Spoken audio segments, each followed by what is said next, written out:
In the first chapter, the cosmos arranged itself like a score awaiting the first note, a vast, patient hush in which the smallest quarrel could tilt a galaxy.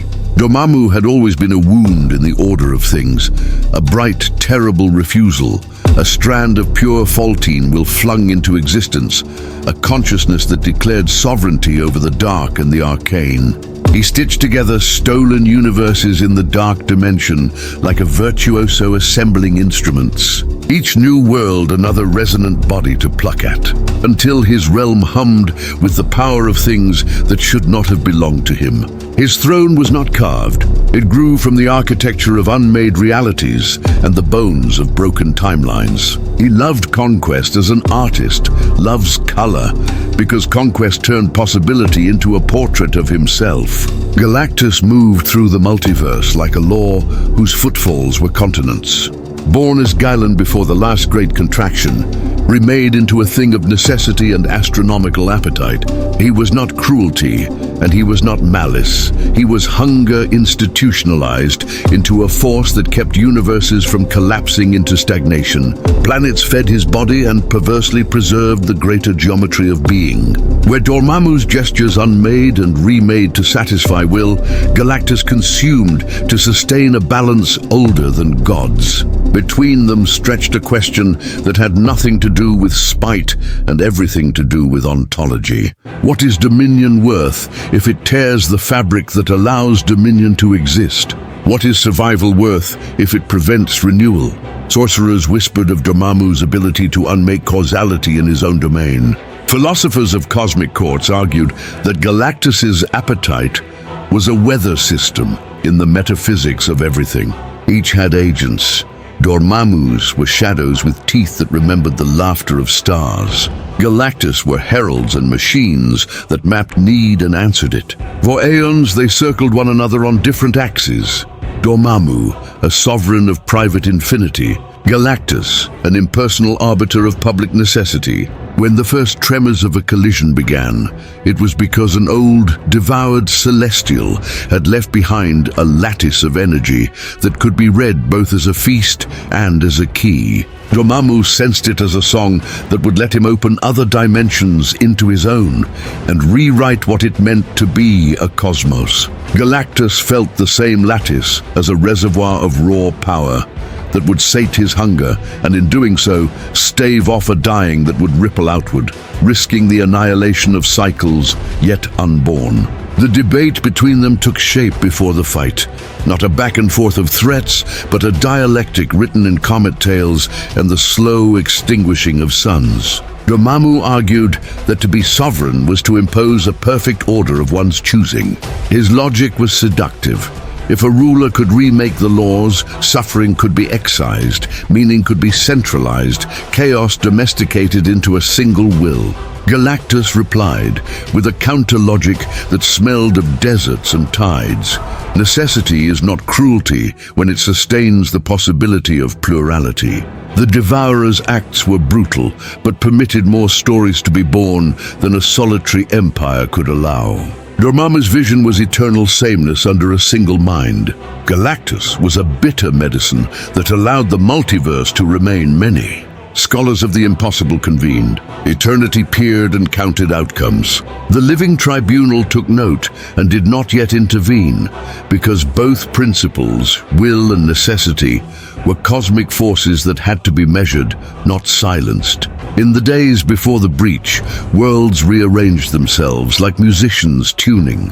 Cults of flame lit bonfires to invite Dormammu. Planets offered themselves in sacrificial silence to call the Devourer. Mortals prayed to both, not understanding that their petitions were blows in a larger dialectic. Strange things happened. A city on a dead planet remembered a childhood it never had, and a sun regained color as if someone had painted light back into it.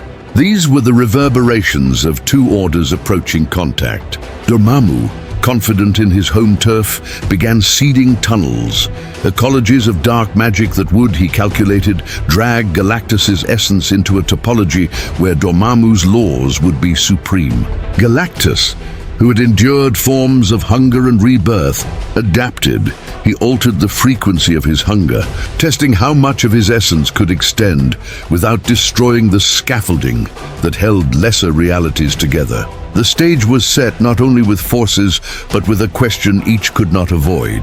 Is power to remake existence for the sake of a sovereign ideal greater than power that preserves the plural unfolding of existence at the cost of pain? Dormammu loved answers that looped back to him.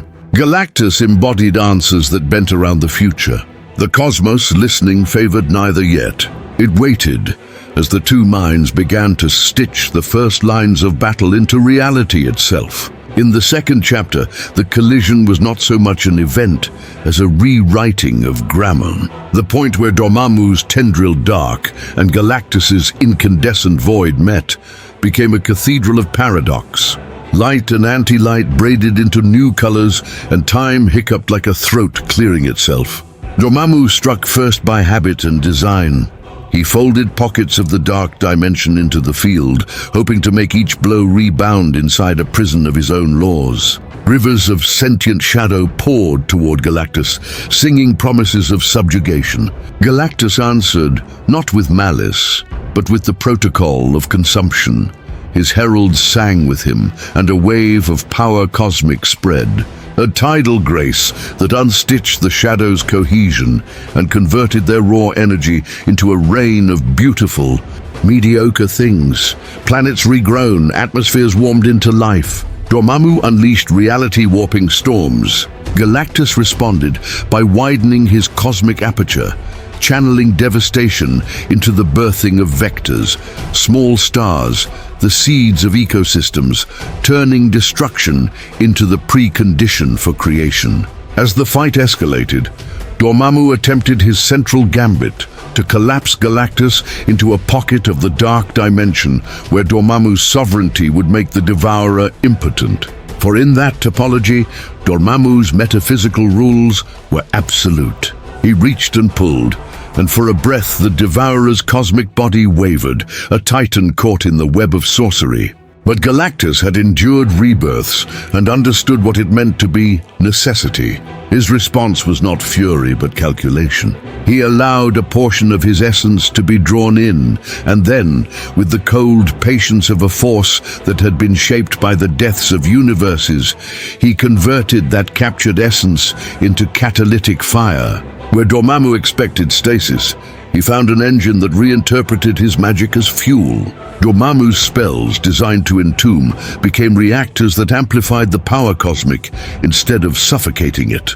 The philosophical core of the battle revealed itself in real time.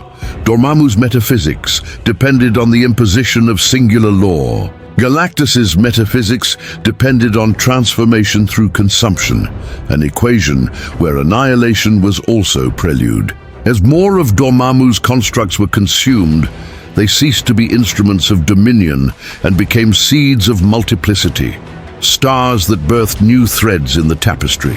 Dormammu howled an old faultine scream, pouring pride and hatred into every ripple, but pride is brittle when faced with a principle that eats even pride and turns it to possibility. The dark dimension's fabrics began to fray.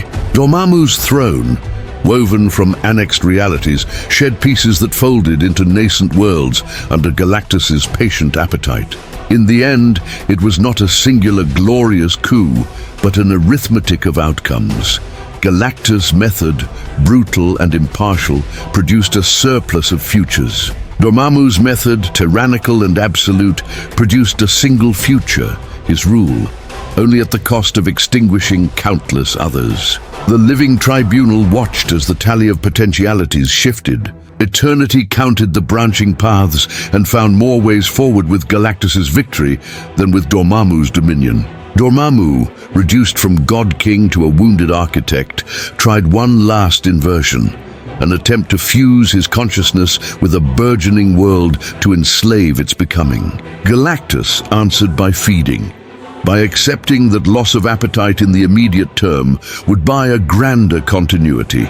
He consumed what Dormammu had turned into reactors, allowing new suns to be born from the wreckage of the dark dimension rather than permitting a single mind to own those suns. The existential ledger closed. Plurality outweighed singularity. Dormammu retreated, not with honor, but with an acknowledgement carved in the language of defeat, his power absolute only within walls he could hold, and the multiverse too wide for such walls to remain unchallenged.